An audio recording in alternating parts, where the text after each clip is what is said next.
अस्सलाम वालेकुम, मैं हूं रेहान तारिक और आप देख रहे हैं दास्ता। अदलिया और एग्जेक्टिव में इस वक्त कशीदगी का माहौल है, चाहे जजेस के रिमार्क्स हों या फिर सुप्रीम कोर्ट में जजेस की तकर्री का मामला। यूं लगता है कि जैसे दोनों जानिब आग बराबर लगी हुई है। अब जैसा कि सुप्रीम कोर्ट में 3 जजेस की खाली नशस्तों पर तैनाती होनी थी और इस हवाले से chief justice Lahore high court Malik Shahzad का नाम भी ज़ेरे गौर था, और यह आम तासुर पाया जाता है कि हुकूमत और chief justice Lahore high court में इख्तलाफात हैं। यही नहीं बल्कि मलिक शहजाद के साथ भी मसाइल हैं और हालिया दिनों में लाहौर हाई कोर्ट के वकला ने इनके खिलाफ एहतजाज भी किया। इसलिए हुकूमत यही चाहती थी कि chief justice Lahore high court को सुप्रीम कोर्ट तैनात करने की वजह थी कि जजेस की सुप्रीम कोर्ट में तकर्री को अहमियत का हामिल समझा जा रहा था। आज chief justice of Pakistan justice Qazi Faez Isa की सरबराही में होने वाले जुडिशल कमीशन के इजलास में हाई कोर्ट के 3 जजेस की सुप्रीम कोर्ट में तैनाती की सिफारिश कर दी गई है। सुप्रीम कोर्ट में 3 जजेस की खाली नशस्तों पर तकर्री के मामले पर चीफ जस्टिस काजी फायज ईसा की ज़ेर सदारत जुडिशल कमीशन इजलास हुआ। मीडिया रिपोर्ट्स के मुताबिक इजलास में chief justice Lahore high court Malik Shahzad Ahmed को सुप्रीम कोर्ट में तैनात करने की सिफारिश की गई। इसके अलावा chief justice Sindh high court Aqeel Ahmed Abbasi के नाम की भी सिफारिश की गई है। इसके अलावा जुडिशल कमीशन ने लाहौर हाई कोर्ट के जज जस्टिस शाहिद बिलाल को भी सुप्रीम कोर्ट लाने की सिफारिश की है। जुडिशल कमीशन ने जजेस के नाम हतमी मंजूरी के लिए पार्लिमानी कमेटी को भी भिजवा दिए।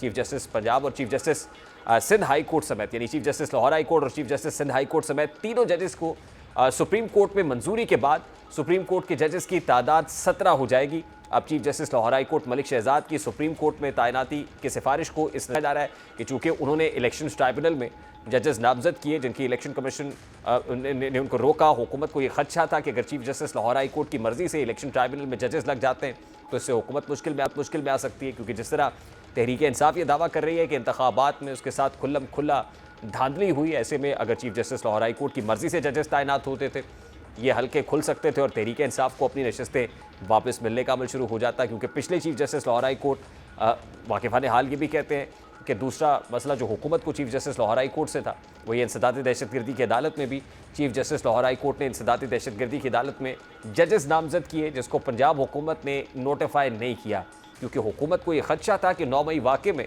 तहरीक इंसाफ के रहनुमा और कारकुनान के केसेस इंसदादी दहशतगर्दी में चल रहे हैं, अदालत देख रही है। ऐसे में लाहौर हाई कोर्ट के नामजद करदा जजेस अगर तैनात हो जाते तो पीटीआई रहनुमाओं को रिलीफ मिल सकता था। अब ये मुहरकात बताए जा रहे हैं कि जिस वजह से chief justice Lahore high court को सुप्रीम कोर्ट भेजा जा रहा है, ताहम ये एक प्रिंसिपल है और माजी में भी हमने देखा कि सीनियरिटी प्रिंसिपल की बात की जाती रही। अब क्योंकि सुप्रीम कोर्ट ऑफ पाकिस्तान में इस वक्त जजेस की तादाद 14 है, 3 जजेस की आसामियाँ खाली हैं, उन वेकेंट पोजीशंस को फिल करना है, तो ऐसे में लगता यह है कि अगर chief justice Lahore high court या chief justice Sindh high court की सिफारिश की गई है तो सीनियरिटी प्रिंसिपल जो है उसको मलूज़े खातिर रखा जा रहा है। माजी में जब जस्टिस आयशा मलिक को लाहौर हाई कोर्ट से supreme court of Pakistan elevate किया गया था तो उस वक्त बार काउंसिल्स ने काफ़ी एहतजाज किया था और ये कहा था कि एक जूनियर जज को सुप्रीम कोर्ट ऑफ पाकिस्तान में एलिवेट किया गया और सीनियर जजेस को इस हवाले से प्रायोरिटी तरजीह नहीं दी गई है। तो ये एक बहुत बड़ा प्रॉब्लम था उस वक्त। अब क्या ये प्रॉब्लम दूर हो जाएगा? क्योंकि जुडिशल कमीशन इजलास से कुछ ये खबरें भी ज़राए से आ रही हैं कि वहाँ पर जो बाकी मानदा जजेस हैं उनकी जानिब से इस पर कुछ एतराज़ात किए गए हैं। Chief justice of Pakistan justice Qazi Faez Isa तो ये चाहते हैं कि लाहौर हाई कोर्ट के चीफ जस्टिस और सिंध हाई कोर्ट के जो चीफ जस्टिस हैं उनको एलिवेट किया जाए, लेकिन इस हवाले से कुछ इख्तलाफात ज़रूर मौजूद हैं। अब ये सिफारिशात मुरतब हो गई हैं। आने वाले दिनों में सुप्रीम कोर्ट ऑफ पाकिस्तान में जजेस की तादाद पूरी होने या बेंच स्ट्रेंथ मुकम्मल होने से मुताल्लिक यकीनन ये मामला बड़ा क्रूशल होगा। साबिक सदर supreme court bar association Abid Zubairi साहब मुमताज़ माहिर कानून हैं, वो हमें ज्वाइन कर चुके हैं, इस पर उनसे बात करते हैं। अस्सलाम वालेकुम आबिद ज़ुबैरी साहब, बहुत बहुत शुक्रिया आपके वक्त के लिए। सबसे पहले तो आज जुडिशल कमीशन का इजलास और उसमें जजेस की अपॉइंटमेंट का मामला, वाकिफ़ान हाल तो ये बता रहे हैं कि चीफ जस्टिस ने इंडोर्स किया है कि chief justice Lahore high court और chief justice Sindh high court को इस हवाले से नॉमिनेट किया जाना चाहिए सुप्रीम कोर्ट ऑफ पाकिस्तान ने। How do you see this? और कह रहे हैं कि जो बाकी मानदा जजेस हैं उनको इस मामले पर कुछ इख्तलाफात हैं। बिस्मिल्लाहिर्रहमानिर्रहीम। ये देखिए, ये under the constitution article 175A के तहत ये जुडिशल कमीशन जो होता है ये जजेस को अपॉइंट करता है, उसके अंदर उनके मीटिंग्स होती हैं और वो 9 लोगों पे मुनहसर होता है। लेकिन देखिए, तो 2 चीफ जस्टिस को तो अपॉइंटमेंट है वो तो सीनियरिटी के बेसिस पे हो गया, लेकिन मैंने सुना है एक जज हैं लाहौर हाई कोर्ट के जो सीनियर नहीं है, नंबर 4 पे थे, जैसे शाहिद बिलाल साहब जी। देखिए, आप देखिए ना, उनसे पहले 2 जजेस और भी हैं, जस्टिस शुजात अली खान, जस्टिस बाकर नकवी। मुझे नहीं मालूम उनको क्यों नहीं किया गया, लेकिन आप देखें मैंने सुना है कि 4 जजों ने उसमें अपोज किया इन 2 अपॉइंटमेंट्स को, chief justice Lahore high court के और जस्टिस शाहिद बिलाल की। जहाँ तक मेरी इल्म है, मुझे पूरी बात नहीं, ये जो मैं मैसेजेस पढ़ रहा हूँ। तो लेकिन देखिए ना, आपको याद होगा जब पिछले दिनों में अदवार में जब ये जस्टिस फाइज ईसा नहीं थे चीफ जस्टिस, तो इन्होंने हमेशा अपोज किया कि सीनियरिटी प्रिंसिपल पे आप अपॉइंट करें, जबकि हमारा व्यू था सीनियरिटी प्रिंसिपल को फॉलो करा जाना चाहिए। बार एसोसिएशन का डिमांड था। क्वाइट सरप्राइजिंग, जो पाकिस्तान बार के जो मेंबर थे, मैं भी मेंबर हूँ पाकिस्तान बार के, उन्होंने हमेशा ये स्टैंड लिया कि जी, और हमेशा वो माइनॉरिटी में चले गए जब आउट ऑफ टर्न प्रमोशंस किए गए सुप्रीम कोर्ट के अंदर, जबकि एक डिबेट थी कि ये नया अपॉइंटमेंट होता है, ये सीनियरिटी के बेसिस पे नहीं होना चाहिए, लेकिन बार एसोसिएशन बार काउंसिल का हमेशा स्टैंड रहा है कि सीनियरिटी के बेसिस पे हो। और अगर आपके इस तरह के सीनियर जो जजेस का नाम आ रहा है, उन्होंने अपोज किया इसको, तो बड़ी हैरानगी की बात है कि, और आपको याद होगा पिछले दिन अखबार में खत भी लिखे जाते थे कि जब सीनियरिटी प्रिंसिपल को जी देखिए, जस्टिस आयशा मलिक की तैनाती के मामले में तो बार काउंसिल्स ने एहतजाज भी किया था। जुडिशल कमीशन इजलास जहां हो रहा था, बाहर एहतजाज हुए थे। आपको याद होगा कि पहली बारी में उनका अपॉइंटमेंट नहीं हो सका था। जस्टिस गुलजार चीफ जस्टिस से उनके ज़माने में हुआ था, लेकिन बाद में सेकंड राउंड में उनको अपॉइंट कर दिया गया था जस्टिस आयशा मलिक को, और उसके अलावा भी अपॉइंटमेंट्स हुए। तो मैं समझता हूँ, और देखिए आज किन किन लोगों ने अप्रूव किया है इनका, गवर्नमेंट के अटॉर्नी जनरल ने, लॉ मिनिस्टर ने, पाकिस्तान बार के मेंबर जनाब अख्तर हुसैन साहब जो हमारे बड़े मोहतरम मेंबर हैं जुडिशल कमीशन के, उन्होंने इसको अप्रूव किया है, और चीफ जस्टिस साहब ने, जस्टिस अमीन उद्दीन खान ने। तो आप देखिए ना, और 4 सुना है जजेस ने उनको अपोज किया। तो ये देखिए ना, इसके अंदर फिर सीनियरिटी प्रिंसिपल कहाँ गया, जो एक हमेशा से डिमांड रही और उस पर हमेशा एक इशू उठा। तो मैं समझता हूँ कि देखिए आज वो प्रिंसिपल जो पिछले अदवार में जस्टिस बंदियाल, जस्टिस गुलजार अहमद साहब के ज़माने में जो सारी प्रोटेस्ट हुई बार काउंसिल वगैरह के, आज उसका क्या हुआ, क्यों अपॉइंट नहीं हुए जस्टिस शुजात अली खान साहब या जस्टिस बाकर नकवी। अच्छा आबिद ज़ुबैर साहब, जस्टिस आयशा मलिक के वाले मामले के अंदर ज़ाहिर है कॉन्स्पिरेसी थ्योरी ज़रूर होती हैं। उस वक्त एक हम ख्याल जजेस का तसव्वुर था कि हम ख्याल जजेस जो है उसके लिए जस्टिस आयशा मलिक को, एक जूनियर जज को जो है वो हाई कोर्ट से एलिवेट किया गया और सुप्रीम कोर्ट पहुंचा दिया गया। अब इन हालात में जो मारूजी हालात हैं उसमें आप क्या तासुर लेते हैं कि इसके पीछे क्या मसलहत कार फरमा है? ये जो गवर्नमेंट के जो देखिए, इससे हमें जो अक्स हो किया जा सकता है कि पाकिस्तान बार काउंसिल के जो मेंबर हैं अपॉइंटेड, वो भी उस ग्रुप के हैं जिसके जो लीड करते हैं आजम नज़ीर तारड़ साहब, जो लॉ मिनिस्टर हैं। अटॉर्नी जनरल भी उन्हीं के गवर्नमेंट के अपॉइंट किए हुए, उन्हीं के ग्रुप से ताल्लुक है उनका। तो ये देखा गया शायद, और 2 जजेस ने जो सुप्रीम कोर्ट के, उन्होंने उनके साथ उन लोगों ने उनके साथ एग्री किया। तो आप समझ सकते हैं प्रॉब्ली, हमने ये भी सुना था कि एक बड़ी डिमांड थी कि जस्टिस शहजाद अहमद साहब chief justice Lahore high court को सुप्रीम कोर्ट लाया जाए, क्योंकि वो वहाँ से लाहौर हाई कोर्ट से, कि उन्होंने एक स्टैंड लिया हुआ था इलेक्शन के केसेस के मामले में। उन्होंने जजेस के नाम दिए थे जो ये election commission of Pakistan appoint नहीं कर रहा, नोटिफिकेशन नहीं कर रहा था। फिर आपने देखा कि उन्होंने लॉ को अमेंड कर दिया, एक ऑर्डिनेंस ले आए ताकि कि जी रिटायर्ड जजेस को बनाया जाए। तो एक स्टैंड था जस्टिस शहजाद अहमद साहब का, जिसकी वजह से उनको वहाँ से हटा, मैं समझता हूँ कि ये प्रोसेस करके उनको वहाँ से ले गए। लेकिन आबिद ज़ुबैर साहब, जस्टिस शहजाद मलिक का तो सीनियरिटी प्रिंसिपल के मुताबिक, अब जैसे आप कह रहे हैं, वो तो सीनियरिटी में सबसे पहले है, लाहौर हाई कोर्ट में सबसे सीनियर जज वो हैं, तो उनकी एलिवेशन तो होनी ही है। इस पे क्या एतराज़ होगा? नहीं, मुझे नहीं, उसके एतराज़ की बात नहीं। मैं आप बात कर रहे थे, सिनारियो की बात कर रहे थे, मैं उसके लिहाज से बात कर रहा हूँ कि उन्होंने स्टैंड लिया होता, और ये एक्सपेक्टेड था कि गवर्नमेंट चाह रही थी कि उनको यहाँ से हटा दिया जाए। ठीक है, वो अपने प्रिंसिपल पे वो आ गए, लेकिन क्या उसके मतलब यही था कि सीनियरिटी प्रिंसिपल, उसमें 4 जजों ने, जो सीनियर जजेस हैं सुप्रीम कोर्ट के, उन्होंने अपोज किया है उनके एलिवेशन को। मुझे नहीं मालूम कि उनके मिनट्स तो हम नहीं देख सकेंगे कि उसके अंदर उनका क्या ग्राउंड था कि ये, लेकिन हो सकता है जैसे पिछले अदवार में खत लिखे जाते, तो हो सकता है अब भी हमें पता लग जाए कि क्यों उन 4 जजों ने, और एक रिटायर्ड जज जो जस्टिस मंजूर मलिक हैं, जो एक मेंबर हैं उस जुडिशल कमीशन के, बहुत चीफ जस्टिस खुद लाहौर हाई कोर्ट के रह चुके हैं और सीनियर जज सुप्रीम कोर्ट के जज थे, उन्होंने भी सुना है, अपोज किया। लेकिन नेचुरली ये सब बातें मफरूज़ पे कि मैंने खुद पर्सनली तो हमें नहीं मालूम ये बातें। अच्छा आबिद ज़ुबैर साहब, आप क्योंकि साबिक सदर सुप्रीम कोर्ट बार एसोसिएशन, और उस वक्त आपने खुद ये सारे मामला जब एहतजाज चल रहे थे और ये बड़ी नज़दीक से बतौर मेंबर पाकिस्तान बार काउंसिल भी देखे हैं, अब ये कहेगा कि इसमें जज का कंसेंट कितना ज़रूरी होता है? जब एलिवेशन होती है तो जज का अपना कंसेंट, रजामंदी एलिवेशन में कितनी इंपॉर्टेंट है? देखिए नहीं, जज के मतलब कि आप जज की मर्जी के खिलाफ नहीं कर सकते। वो हो सकता है वो कह सकते हैं मैं नहीं जाता। ये पुराने आपको याद होगा पहले ये जो 18वीं तरमीम वगैरह से पहले कानून था, उसमें तो आपको याद होगा जब ज़ियाउल हक साहब वगैरह के ज़माने, उसमें तो एक जज को एक हाई कोर्ट से दूसरे हाई कोर्ट में उसकी मर्जी के बगैर ट्रांसफर कर दिया। अगर वो अपोज करते तो वो यूज टू रिटायर्ड। इस तरह की चीज़ें भी उनका आपको याद होगा, कुछ जजों को हाई कोर्ट से फेडरल शरीयत कोर्ट भेज दिया जाता था सज़ा के तौर पे। तो ये सब चीज़ें हमने अदवार देखे हैं, और ये बड़ी हमने जद्दोजहद के बाद हम लेकिन अब हम सुन रहे हैं गवर्नमेंट एक अमेंडमेंट लाना चाहती है, सुनने में आ रहा है पता नहीं क्या, कि जी वो अब जजेस को ट्रांसफर कर सकेंगे एक हाई कोर्ट से दूसरे हाई कोर्ट के, और उनमें उनकी मर्जी शामिल नहीं होगी। तो ये खुद एक इंडिपेंडेंस ऑफ जुडिशरी के खिलाफ होगी अगर इस तरह का कोई प्रपोजल है, मैं समझता हूँ। अच्छा, दूसरा इंपॉर्टेंट मामला जो एतराज़ है वो जस्टिस शाहिद बलाल की एलिवेशन पे है कि एक जूनियर जज को आप सुप्रीम कोर्ट में ला रहे हैं। तो उसके बाद इसमें क्या, इसके पीछे क्या मुहरकात हो सकते हैं कि ज़ाहिर है लाहौर हाई कोर्ट में भी तो किसी ने चीफ जस्टिस बनना है, तो सेकंड इन जो कमांड है जस्टिस शहजाद मलिक के, वो कौन है, और क्या इसी वजह से जो है वो एलिवेट नहीं हो रहे, प्रमोट नहीं हो रहे? नहीं, देखिए ये बात नहीं है। आपकी 2 असामियाँ 2 जगहें खाली थी, और अगर वो जस्टिस शुजात अली खान उसमें वो थे अवेलेबल, वो नेक्स्ट सीनियर जज थे, तो उनको एलिवेट होना चाहिए था। जो प्रिंसिपल अभी तक फॉलो होता रहा, जिसके लिए होना चाहिए था, जिसके लिए प्रोटेस्ट की गई, जजों ने भी, और जस्टिस फाइज ईसा चीफ जस्टिस पाकिस्तान ने खुद भी एक स्टैंड लिया कि सीनियरिटी, और उन्होंने खुद जस्टिस आयशा मलिक और बाकी जजों के जो आउट ऑफ टर्न आए, उन्होंने एक बड़ा स्टैंड लिया था उस पे।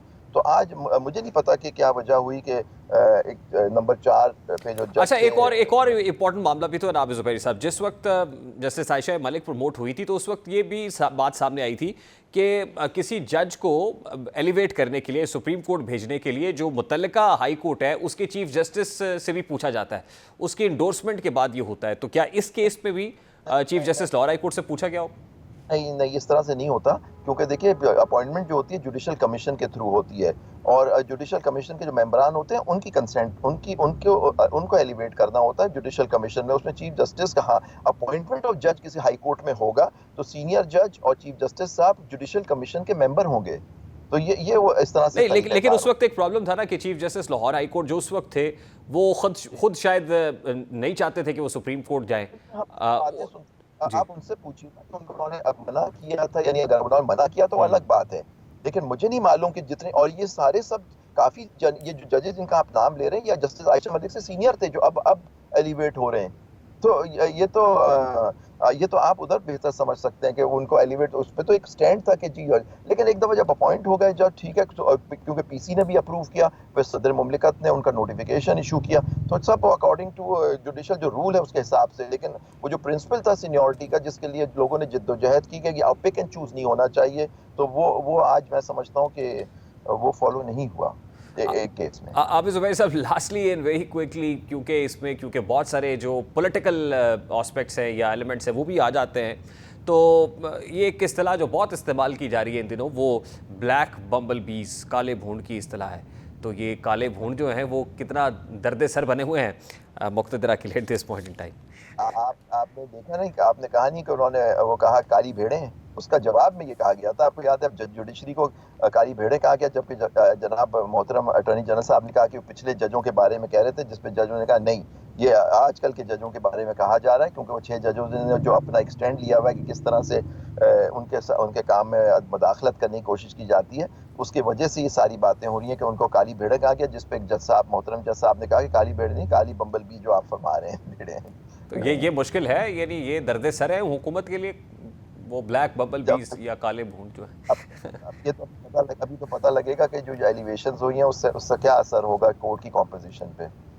और वो किसको फेवर करेगी वो तो वक्त लाइकली? बताएगा, लेकिन लेकिन मैं समझता हूँ कि जजेस जब अपॉइंट होते हैं, प्रमोट होते हैं क्या, तो उनको आइन और कानून पर उन्होंने हल्फ लिया हुआ होता है, तो उनको उसके हिसाब से, अपने ज़मीर के हिसाब से, कानून आइन के हिसाब से फैसला करना ठीक। चाहिए। लेकिन वक्त बताएगा कि क्या वो किस तरह से करेंगे। जी, बहुत बहुत शुक्रिया आबिद ज़ुबैर साहब। साबिक सदर supreme court bar association Abid Zubair साहब मौजूद थे। यकीनन वक्त बताएगा कॉम्पोजिशन से फेवर, क्योंकि हमारे यहाँ यहाँ पे तो बेंच बनने से जजेस मौजूद, कॉम्पोजिशन क्या है किसी बेंच की, उससे अंदाज़ा लगाया जाता है कि फ़ैसला क्या होगा। तो अब जब पूरी की पूरी कोर्ट की कॉम्पोजिशन सुप्रीम जो जुडिशल कमीशन है उसके फैसले से पर डिपेंडेंट है, तो क्या होगा? अब इस सारे मामले में हुकूमत कहाँ खड़ी हुई है? ऑर्डिनेंस लाना हो, इलेक्शन ट्राइब्यूनल में रिटायर्ड जजेस को लगाना हो, इंसदाद दहशतगर्दी अदालतों के जजेस की तैनाती का मामला हो, कहीं ना कहीं टेसल तो है जुडिशरी में और हुकूमत के माबैन। हुकूमत का पॉइंट ऑफ व्यू जानने की कोशिश करेंगे इस ब्रेक के बाद। हमारे साथ रहिए।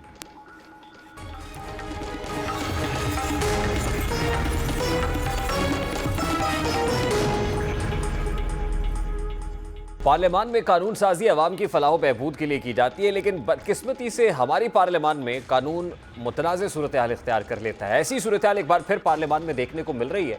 वफाकी हुकूमत ने इलेक्शन तरमीमी ऑर्डिनेंस 2024 और कौमी एहतसाब तरमीमी ऑर्डिनेंस 2024 को ज़िमनी एजेंडे के जरिए पार्लियामान में पेश किया, जबकि PTI ने इन कवानीन की सख्त मुखालिफत की। अब जैसा कि नैब कानून में रिमांड की मुद्दत 14 दिन से बढ़ाकर 40 दिन कर दी गई है, जबकि इंतखाबी कानून हुकूमत को इलेक्शन ट्राइब्यूनल्स में रिटायर्ड जजेस की तकर्री की इजाज़त देता है। इस इकदाम को इस्लामाबाद और लाहौर हाई कोर्ट्स में पहले ही चैलेंज किया जा चुका है। बहरहाल ईवान में आमिर डोगर और आजम नज़ीर तारड़ एक दूसरे के मद्दे मुकाबिल हुए। आमिर डोगर ने नैब ऑर्डिनेंस पर सवाल उठाया कि जबकि हुकूमत के लोग अपोजिशन में थे तो उस वक्त यही लोग कहते थे कि नैब का 90 रोज़ का रिमांड ज़्यादा है, इसको कम किया जाए, और आज ये इसको बढ़ा रहे हैं, जिसके जवाब में आजम नज़ीर वजाहतें देते रहे, क्लैरिफिकेशंस देते रहे। आमिर डोगर हो या बैरिस्टर गोहर हो, पार्लियामान के फ्लोर पर आजम नज़ीर तारड़ से और हुकूमत से क्या सवाल करते रहे और कैसे जवाबात देते रहे लॉ मिनिस्टर, क्लैरिफिकेशंस देते रहे, तो उसकी एक झलक आपके सामने रखता है। आपने बड़ी सिंसियर एफर्ट से एक parliamentary committee for electoral reforms बनवाई कि जो इलेक्शन ट्रिब्यूनल्स बनेंगे उसमें रिटायर्ड जजों को नहीं डाला जाएगा, उनको हमारे केसेस लगवाएंगे। तो सर फॉर्म 47 का कौन फैसला करेगा? सर 120 दिन में तो रिटायर्ड जज ने फैसला नहीं करना, वो 5 साल तक लटकाएगा, क्योंकि उसकी तो नौकरी का मसला है। सर अभी तो हाउस चल रहा था, तो क्या जरूरत और क्या जल्दी है? 2017 के इलेक्शन एक्ट जिस पे तमाम सियासी जमातें जिनकी एक सीट थी उनके अरकान का भी दस्तखत हैं। अगर ये मैं गलत बात कर रहा हूँ, आई विल रिजाइन हियर। एक नैब का ऑर्डिनेंस आया और दूसरा सर इलेक्टोरल रिफॉर्म्स पर ऑर्डिनेंस आया। सर 302 का कैदी जो है उसका भी 14 दिन है, ये 60 दिन बड़ा जुल्म है। तो सर 1 साल के बाद कौन सी क़यामत या इमरजेंसी आ गई है कि उस 14 दिन को फिर 40 दिन के लिए कर दिया? तो जनाब के जो कैदी नंबर 804 हैं उन्होंने अपील कर रखी सुप्रीम कोर्ट में कि उन्हें 90 दिन का रिमांड चाहिए, 14 दिन का नहीं चाहिए, किसी एक बात पे खड़े हो जाएं। 27 मई को कानून के मुताबिक उसके 120 दिन का टाइम है। वो अगर ऑर्डिनेंस नहीं था तो आपने कैसे पार्लियामेंट के सामने रखा? आप पार्लियामेंट के सामने तब रखते जब 180-120 दिन एक्सपायर हो जाते। अगर इसम्बली 120 दिन से पहले रिजोल्यूशन पास करे वो लॉ खत्म हो जाएगा। अदरवाइज आपने अगर प्रोमलगेट करना है वो तो इस दिनों के बाद आपने करना है, जब दिन पूरे हो जाएंगे आपने उसको एक्सटेंशन देनी है। इसको कानून की शक्ल देने के लिए, यानी कि एक्ट ऑफ पार्लियामेंट बनाने के लिए इस पे डिलिबरेट करेगा और फिर अपने वोट की ताकत से इसको पास करेगा या इसको रिजेक्ट करेगा विद और विदाउट अमेंडमेंट्स। तो ये इख्तियार इस अवान का है। अब जैसा कि पार्लियामान में नैब और इलेक्शन ऑर्डिनेंस पर हुकूमत और अपोजिशन एक महाजराई की कैफियत में है, इसमें अदालती महाज भी गर्म होता दिखाई देता है। अब इलेक्शन कमीशन ने ट्राइब्यूनल्स तब्दीली से मुतालिक दरखास्तों पर समाअत के बाद दलाइल सुनने के बाद फैसला महफूज कर लिया है। चीफ इलेक्शन कमिश्नर की सरबराही में 4 रुकनी बेंच ने ट्राइब्यूनल्स की तब्दीली के लिए इस्लामाबाद के MNAs की दरखास्तों पर समाअत की। इलेक्शन कमीशन में NA 47 से तारिक फजल चौधरी की दरखास्त पर मुखालिफ उम्मीदवार शुएब शाहीन ने अपने दलाइल में कहा कि इलेक्शन कमीशन के 4 जून के ऑर्डर को हाई कोर्ट में चैलेंज कर रखा है, जहां अभी समाअत जारी है। मेरे वकील ने दलाइल दे दिए थे, मैं सिर्फ चंद अदालती फैसलों का हवाला देना चाहता हूँ। दरखास्त गुजारों ने जो भी दलाइल दिए वो गैर मुतल्लिका थे। ट्राइब्यूनल्स की मुंतकली का फैसला भी मुतल्लिका चीफ जस्टिस की मुशावरत से हो सकता है। हाई कोर्ट ट्राइब्यूनल जज पर मुतासिब होने का इल्ज़ाम लगाया गया। हाई कोर्ट के मौजूद जजेस से हमारी कोई रिश्तेदारी है ना दुश्मनी। ट्राइब्यूनल ने तो लीगी MNAs को फेवर दी है। शुएब शाहीन ने अपने दलाइल में मजीद कहा कि इलेक्शन कमीशन के पास एपलेट या जायजे के इख्तियारात नहीं है। हाई कोर्ट का जो फैसला होगा वो मानना पड़ेगा। हाई कोर्ट से केसेस ट्रांसफर के इख्तियारात चीफ जस्टिस के पास हैं। चीफ इलेक्शन कमिश्नर ने पूछा कि माजी में ऐसी कोई मिसाल मौजूद है, जिस पर शुएब शाहीन ने कहा कि मुझे नहीं लगता कि माजी में ऐसा कभी कुछ हुआ है। इस मौके पर इलेक्शन कमीशन के वकील सजील सवाती ने PTI वकील शुएब शाहीन के दलाइल की तस्दीक की और कहा कि तासुब के महज इल्ज़ामात की बुनियाद पर केसेस ट्रांसफ़र नहीं हो सकते।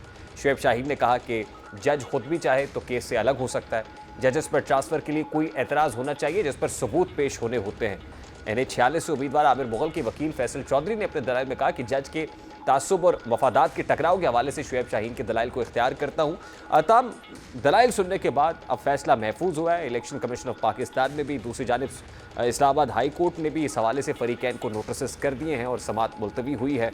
आज शुएब शाहीन ने इस मुताल्लिक मीडिया से बात करते हुए इसकी एक झलक आपके सामने रखकर, आपके सामने अगर हलफ उठा गया है तो उनको कहो मेरे साथ बैठ जाए, आ जाए मेरे सामने, चले जाएं, अभी चलते हैं फैसल मस्जिद, आज ही चल के नमाज़ पढ़ते हैं, उनको कहें आ जाएं, उधर हल्फ ले ले, मैं पिटीशन वापस ले लूँगा। जिस हलफ का हवाला शुएब शाहीन दे रहे हैं, गुज़श्ता रोज़ डॉक्टर तारिक फजल चौधरी ने इलेक्शन कमीशन दफ्तर के बाद वो ऑन ओथ कहा था। क्या कहा था वो भी आपको दिखाते हैं।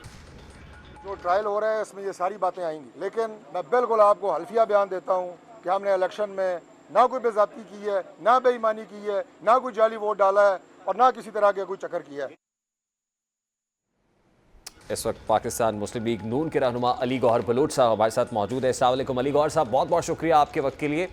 हुकूमत कभी ऑर्डिनेंसेस लेकर आ रही है, कभी रिटायर्ड जजेस का मामला है, कभी नैब के रिमांड के अंदर जो है वो तब्दीली कर दी जाती है। हुकूमत करना क्या चाहती है अली गौहर बलोच साहब?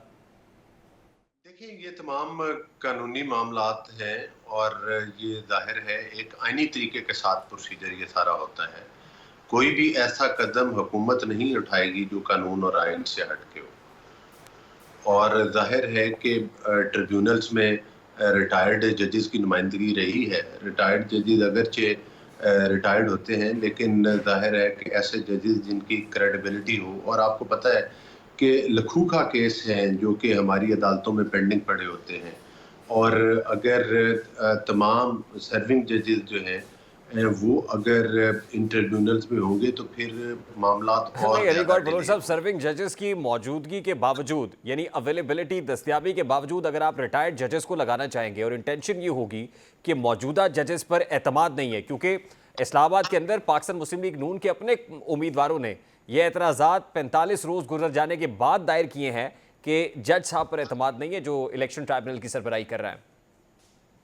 नहीं, इस तरह के इतराज़ात तो आपने देखा है कि एक नाम नहाद पार्टी की तरफ से तो हर दूसरे जज के ऊपर लग जाता है और कई जजों पर उन्होंने लगाए। तो ये तो कानूनी और आईनी तौर पर किसी भी फरीक का ज़ाती तौर पर किसी केस में वो इतराज़ उठा सकते हैं। अगर जज पर एतमाद ना हो तो वो कह सकते हैं कि हमारा केस ट्रांसफ़र कर दिया जाए। यही मामला आपका पंजाब में है सर। लाहौर हाई कोर्ट के चीफ जस्टिस शहजाद मलिक साहब ने इंसदाद दहशतगर्दी की अदालतों के जजेस की अपॉइंटमेंट के हवाले से नाम दिए। आपने कहा ये नाम नहीं चाहिए, हमें पैनल दीजिए, उसमें से पिक एंड चूज करेंगे। यही मामला हर जगह पर है। देखिए, आपने बड़ी अच्छी बात की है कि हुकूमत ने कहा कि आप नाम दीजिए, तो नाम भेजने वाले कौन होंगे? नाम भेजने वाले तो चीफ जस्टिस ही होंगे, और सारे जज जाहिर है वही नाम आएंगे पैनल में जिनको वो फाइनल करेंगे, और उसके बाद जो कानूनी तरीका एक है हुकूमत उसमें से डिसाइड कर लेगी कि इन जजेस को लगा दिया जाए। तो इसमें तो मेरा ख्याल है या तो हुकूमत पिक एंड चूज चाहती है ना सर। नहीं, मेरी बात तो मुकम्मल होने देना मेरा भाई, कि जो जजेस उन्होंने भेजे हैं उन्हीं में से नाम फाइनल होने हैं। या तो हुकूमत कहे ना कि ये जज नहीं है और ये हम नाम भेज रहे हैं तो आप इनमें से फाइनल करें। सर तो मुझे ये बात समझ नहीं आती ना कि कल को भी तो आइन और कानून यही था ना, जिस वक्त तहरीक इंसाफ की हुकूमत थी। आप जिस आइन और कानून की बात कर रहे हैं उस वक्त आप कहते थे कि ऑर्डिनेंस फैक्ट्री बनाया हुआ है पार्लियामान को ताला लगा देना चाहिए। आज आप वही कर रहे हैं। कल आप कहते थे कि नैब काला कानून है, नैब को पॉलिटिकल विक्टिमाइजेशन के लिए इस्तेमाल किया जाता है, ये पॉलिटिकल अपोनेंट्स के जो विंग्स है उनको क्लिप करता है, ये विच हंटिंग हो रही है। आज उसी नैब का सहारा ले रहे हैं आप अपने पॉलिटिकल अपोनेंट्स के खिलाफ। तो ये खुला तजाद नहीं। पहली बात तो ये है कि जो नैब में तरमीम की गई उसका क्रेडिट हमारी हुकूमत को जाता है, और वो सिर्फ हुकूमत ने नहीं की थी, वो जितने स्टेक होल्डर थे सबसे ज्यादा एतराज़ात वकला की तंजीमों को थे। उनकी मशावरत के बाद और तमाम पॉलिटिकल पार्टीज की मशावरत के बाद जो है वो नैब कवानीन में तरमीम की गई थी, और उस पर हम आज भी कायम हैं। नहीं, लेकिन एक बड़ी पॉलिटिकल पार्टी तो नैब तरमीम के खिलाफ कोर्ट में गई हुई है सर, और आज ही उन्होंने कहा है कि 1100 अरब का नुकसान हुआ है नैब तरमीम की वजह से। पार्लियामान में कई दफ़ा कानून साजी, मुझे याद है पिछले टर्न्योर में जब लास्ट ईयर हमारी इत्तेहादियों की हुकूमत थी, हमने कई कानून साजी की, उसके ऊपर सुप्रीम कोर्ट ने स्टे ऑर्डर जारी किए। तो मैं समझता हूँ कि ये सिलसिला तो ये तो इतराज़ात हैं कि आपने देखा कि जिस तरह से कि एक ख़ास पार्टी है, उनको तौहीन अदालत के केसेस में जो है रिलीफ मिलता है, किसी को कटहरे में नहीं लाया जाता। अभी भी उनके ऐसे लोग हैं जिन्होंने सोशल मीडिया के ऊपर और इलेक्ट्रॉनिक मीडिया के ऊपर और अपनी जो उनकी मीडिया टॉक है उसके अंदर इंतहाई तौहीन अमेज़ जुमले बोले। इनके मर्कज़ी सेक्रेटरी इत्तलात और नशरियात ने बोले, लेकिन उनको किसी ने तौहीन अदालत के कटहरे में नहीं बुलाया। इसके बरक्स एक ख़ास पार्टी के लोगों को, हमारी पार्टी के लोगों को 5-5 साल के लिए नहलियाँ हो जाती हैं। यूसुफ रज़ा गिलानी साहब के खिलाफ हुआ, नून लीग के सेंटर्स और MNA जो है वो 5-5 साल के लिए नहल हुए, हत्ता कि कुछ लोगों को जेल भी जाना पड़ा। दूसरी तरफ एक आदमी है जो खातून जज को सरेआम धमकी लगाता है, लेकिन उसको कोई सजा नहीं मिलती। हम तो ये कहते हैं कि इंसाफ के तकाज़े तमाम पॉलिटिकल पार्टी के लिए बराबर होने चाहिए। देखिए ना, हुकूमत का तासुर ये है कि अदलिया एक पॉलिटिकल पार्टी और एक पॉलिटिकल फिगर के लिए सहूलतकार का किरदार अदा कर रही है, तो you very much up against judiciary. लगता ही है ना कि रियासत के जो दो इदारे हैं, वो हुकूमत हो और अदलिया हो, वो आपस में महाजराई की कैफियत के अंदर है at this point in time. क्योंकि वज़ीर आज़म पाकिस्तान जब खड़े होकर ये कहते हैं कि अदलिया में काली भेड़ें बैठी हुई हैं, तो इससे बड़ा मैसेज क्या हो सकता है और इससे बड़ी सिग्नलिंग क्या हो सकती है? देखिए, मैंने आपके सामने चीज़ें रखी हैं और कई और भी मामलात हैं जहाँ पर हमारी जुडिशरी के अंदर इंतहाई इंसाफ करने वाले और इंतहाई मोहतरम जजेस भी हैं, लेकिन जहाँ तक कुछ लोगों की तरफ या कुछ अनासर की तरफ अगर इशारा किया है वज़ीर आज़म साहब ने, तो उन्होंने उस चीज़ की वजाहत भी की है कि उसमें से साबका अदवार में आपने देखा है कि जिस तरह से व्हाट्सएप के ऊपर वो मतलब अपॉइंटमेंट्स होती रहीं, ट्रांसफर होती रहीं और जिस तरह से कमेटियाँ बनाई जाती रहीं, वो किसी से ढका छुपा हुआ नहीं है और वज़ीर आज़म साहब के तर्जमान ने उस चीज़ की वजाहत भी की है। तो मैं समझता हूँ कि इन चीज़ों की निशानदेही करना तो कोई जुर्म नहीं है, लेकिन आपने देखा कि जस्टिस काजी फायद ईसा साहब के खिलाफ रेफरेंस किसने भेजा था, किसने उनकी पूरी फैमिली को अदालतों के सीढ़ियों के ऊपर घसीटते रहे थे और क्या क्या। बहुत बहुत शुक्रिया अली गौहर बलोच साहब, पाकिस्तान मुस्लिम लीग नून के रहनुमा हमारे साथ मौजूद थे। अभी एक ब्रेक लेंगे और ब्रेक के बाद जब वापस आएंगे तो वज़ीर आज़म पाकिस्तान चीन में है, दौरे चीन की अहमियत पर बात करेंगे। इस ब्रेक के बाद हमारे साथ रहिए।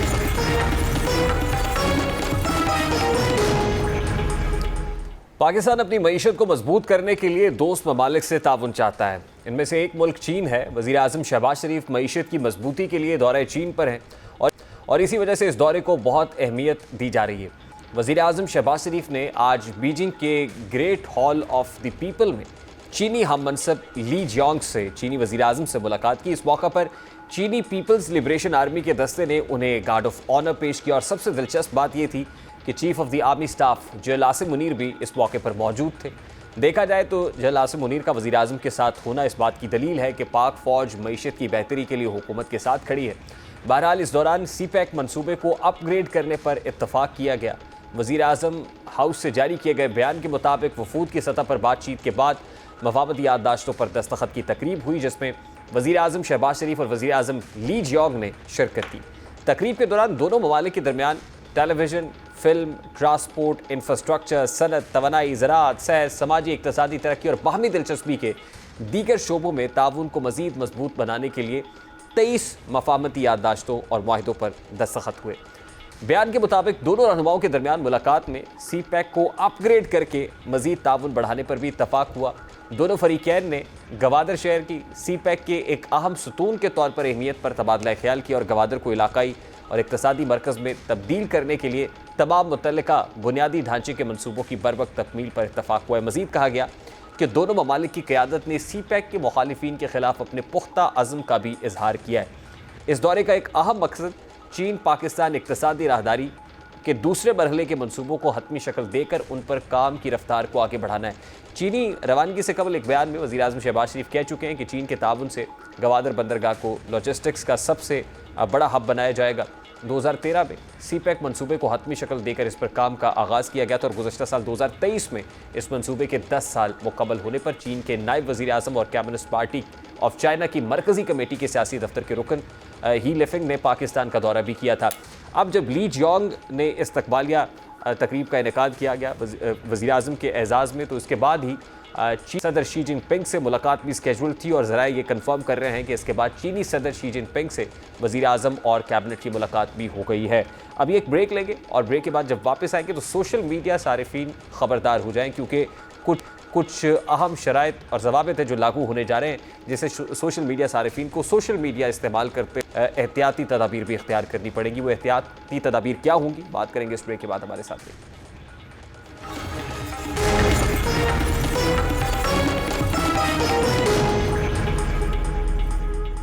सोशल मीडिया एक बेलगाम घोड़ा बनता जा रहा है। हमने हालिया अरसे में देखा है कि सोशल मीडिया को किस तरह इदारों के खिलाफ इस्तेमाल किया जाता रहा। इसी के पेश नज़र अब सोशल मीडिया को लगाम डालने की तैयारियां शुरू हो चुकी हैं।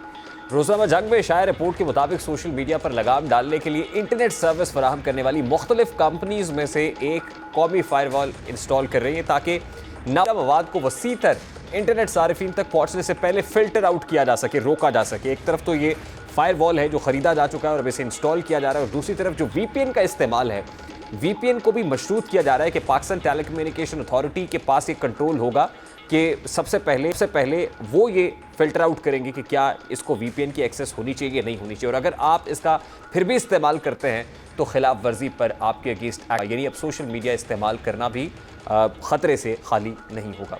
प्रोग्राम का वक्त अपने इख्तिताम को पहुँचा है। आपसे मुलाकात होगी इंशाअल्लाह अगले हफ्ते। अपना रखिए ख्याल। अल्लाह हाफ़िज़।